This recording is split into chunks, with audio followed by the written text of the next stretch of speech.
UCC માટે વેરાવળમાં જનજાગૃતિ અભિયાન વિહિપ અને બજરંગ દળે QR કોડ દ્વારા લોકોનું સમર્થન મેળવ્યું છે. વેરાવળ ટાવર ચોક ખાતેથી જાગૃતિ અભિયાનનો પ્રારંભ. ગુજરાત સરકાર બંધારણની કલમ 44 હેઠળ સમાન નાગરિક સંહિતા લાગુ કરવા જઈ રહી છે. વિશ્વ હિન્દુ પરિષદે ગુજરાત સરકારના આ પગલાંને આવકાર્યું છે. સરકાર વિધાનસભામાં આ કાયદો લાવવાનો પ્રયત્ન કરી રહી છે, જેને સંગઠન દ્વારા સકારાત્મક પ્રતિસાદ મળ્યો છે. સરકાર તમામ નાગરિકોનો અભિપ્રાય લઈને હિન્દુ સમાજમાં જાગૃતિ ફેલાય તે માટે અભિયાનનું આયોજન કર્યું છે. વિશ્વ હિન્દુ પરિષદની માંગણી છે કે ગુજરાત સરકાર વહેલી તકે આ કાયદો પસાર કરે. વિહિપ અને બજરંગ દળના કાર્યકર્તાઓ જોડાયા હતા. યુસીસી ના પ્રચંડ જન સમર્થન માટે કવાયત. નાગરિકોને મોબાઈલ ફોન QR કોડ મારફતે સમર્થન આપવા સમજૂત કરાયા હતા.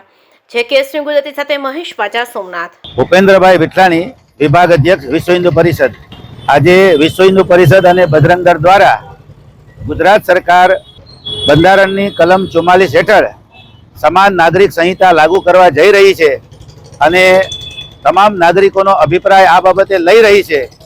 ત્યારે હિન્દુ સમાજમાં આ બાબતે ખૂબ જાગૃતિ ફેલાય એટલે ટાવર ચોક વિસ્તારની અંદર વિશ્વ હિન્દુ પરિષદ અને બજરંગ દળના કાર્યકર્તાઓ બધા જ નાગરિકોને આ વાતની સમજ આપીને આ યુસીસીના કાયદાને સમર્થન આપવા માટે આ કાર્યક્રમ વિશ્વ હિન્દુ પરિષદ તરફથી યોજવામાં આવેલ છે.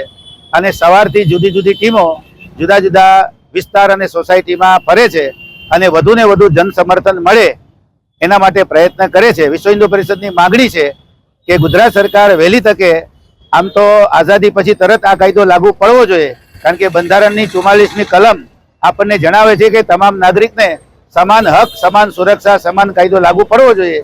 પણ જ્યારે આટલા વર્ષો પછી જ્યારે ગુજરાત સરકાર આ બાબતમાં જાગીને વિધાનસભામાં કાયદો લાવવાનો પ્રયત્ન કરે છે અને વિશ્વ હિન્દુ પરિષદ આવકારે છે અને વહેલી તકે આ કાયદો પસાર કરી સમાન નાગરિક ધારો લાગુ કરવામાં આવે એવી અમારી લાગણી છે.